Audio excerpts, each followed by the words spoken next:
What is going on, everybody? Welcome back to Nintendo Land, and today we have a brand new trailer for Wave 5 of the Mario Kart 8 Deluxe DLC Booster Pass. Yep, that's right. We are now on our second to last wave, and it's releasing in just a week. Next week, I believe July 12th is the release date, which is next Wednesday, which is just under a week, but we're going to go through all 8 tracks, talk about how they've changed from their original, details that you may have missed with each track, and just everything in between. So, before we get started, if you really enjoyed today's video, make sure you leave a like and subscribe to stay up to date on all things Mario Kart. And most of you guys watching this right now are not yet subscribed, so stop what you're doing, just take a quick second, leave a like and subscribe. It's that easy, it's that quick. Thank you so much for tuning in, and let's jump into the video. So starting off with the first track of the Feather Cup, we have Athens Dash, and it looks pretty cool. Now this track, I believe, just released not even a couple of weeks ago for Mario Kart Tour, and it has a lot of cool little parts with it. So you'll be going through some cities and some towns. The buildings look pretty bad in Mario Kart 8, I'm not gonna lie. The building's just not great, and then you can tell it's not supposed to be a part where you were supposed to look at too much, and Nintendo probably wants us to overlook those areas, but just look how many buildings there are down below. The rooftops look like Play-Doh, I'm sorry. But the rest of the track looks pretty good. You have these different monuments and different structures, like old coliseums and pillars that you get to jump off of, so yeah, it's pretty cool, and it's probably just gonna mirror exactly that of the Tour version. I don't see how they would change anything up, considering the fact that they both released around the same time, and I'll show you a little bit of the Tour version as well for those of you that are not familiar with Tour. So a lot of the track, you'll be going down stairways and back up stairways in order to get down towards the city and back up towards the monuments. This time it looks like there's like a metal flooring to get you down the hill this time instead of just going down the hill yourselves, which is a little weird, but there's also different monument tops and pillar tops that you get to jump off of that will probably return in Mario Kart 8. If you could do them in Tour, I would imagine you'd be able to do them in 8. You can also go around the staircase in the amphitheater where you get to sit. But yeah, it's a pretty cool track. It doesn't look like anything too super crazy or special, but it's definitely a better looking one than just a regular city that we've normally been getting.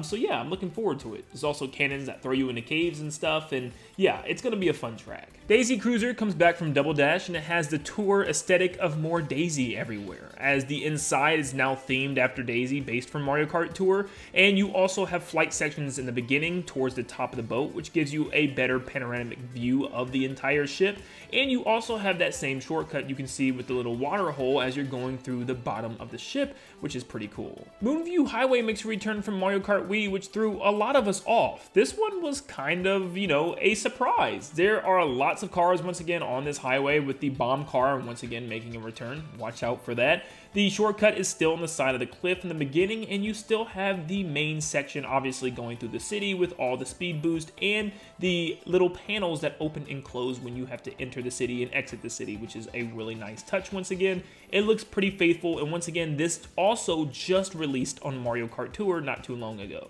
And the last race of the Feather Cup is Squeaky Clean Sprint, which is full of tons of Mario-themed appliances and objects all around the room with soap and toothpaste and alarm clocks. It's everywhere. It's a really cool themed track, and I'm sure once this actually comes out, we're going to dissect this thing and talk about all of the themed stuff that's all over the place. There's even a wind-up cheap in the bathtub when you go underwater. There's like huge underwater sections with underwater piping that you get to drive through. There's just so much detail and love with this track. I can't wait to see what else this has, but yeah, you can even see a little ring in the drain, which I thought was pretty cool, that you get to drive through. But we're going to be dissecting this thing like crazy once it releases, because there's probably so many secrets here. Now for the Double Cherry Cup, the first race we have is LA Laps, which looks pretty faithful to the one from Tour, obviously. There's the little area by the beach. You get to go through the city. There's even a quick section where we get to see them fly towards the baseball diamond as well, which is pretty cool.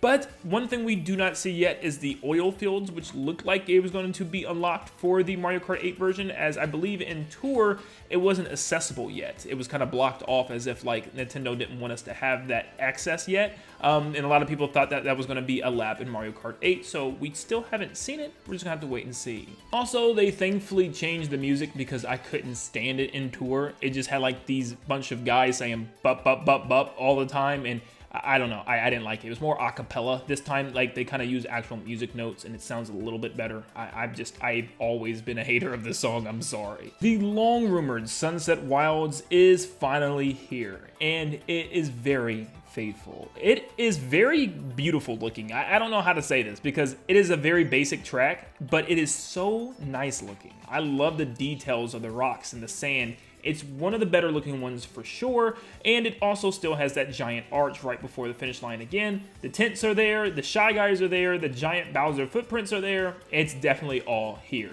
This is the true testament to Sunset Wilds. Next up, we have Koopa Cape also returning from Wii, and it is a fan favorite, and it looks a lot better than it does in Tour. There's definitely more textures here. The metal plating and screws on the shells look really good, and I don't even remember it looking like that. Of course, I don't think in the Wii version they were metal like this, but they've also changed something up just like they did in Tour, which I still don't know how I feel about it. The tube that you drop into is now a half pipe, just like it is in Tour compared to Wii, where it was a full tube all the way around above you as well. And it also had these green shock coils that tried to electrocute you, which are also gone. It seems to be a lot easier now, which I don't know how I feel about that. I'd rather have it looking like the original, but at the end of the day, it's still a very nice track, and I am so glad to see it return. And then the final track we have of the Double Cherry Cup is Vancouver Velocity, the one that I've been waiting for so long, and I really thought I'd have to wait for the last wave for this. I have never played a lap of this track. Let me just tell y'all right now, but the music alone is what made me want to play this so bad. But it is beautiful. I'm always a big fan of winter tracks, and it just has that fall-winter vibe to it, and I love it. The arena looks phenomenal in Mario Kart 8 Deluxe. It is a beautiful looking scene to see the inside of there, and I cannot wait to just drive through. But man, this track is one of my most anticipated ones. It's one of the ones that I always wish I could have played in Tour, and I never got the chance to, so I'm so glad to be able to play it here, and it just looks awesome. From the pine trees deep into the forest into the arena and even around the city, it just looks like a masterpiece of a track. I'm sorry, I might be a little biased here, mostly because of the music. The music is like the best track in Mario Kart I've heard in a while, but yeah, that is the final track of the Double Cherry Cup. But I want to hear from you guys. Is there any big changes that you noticed? And what do you think about this wave? Personally, I think it's one of the better ones, full of fan favorites and some really good looking tracks, even though Athens looks a little shaky, but at the end of the day, this looks really good. Make sure you leave a like and subscribe to stay up to date on all things Mario Kart 8 Deluxe and Nintendo in general, and like always, I will see you all on the next one. See you guys.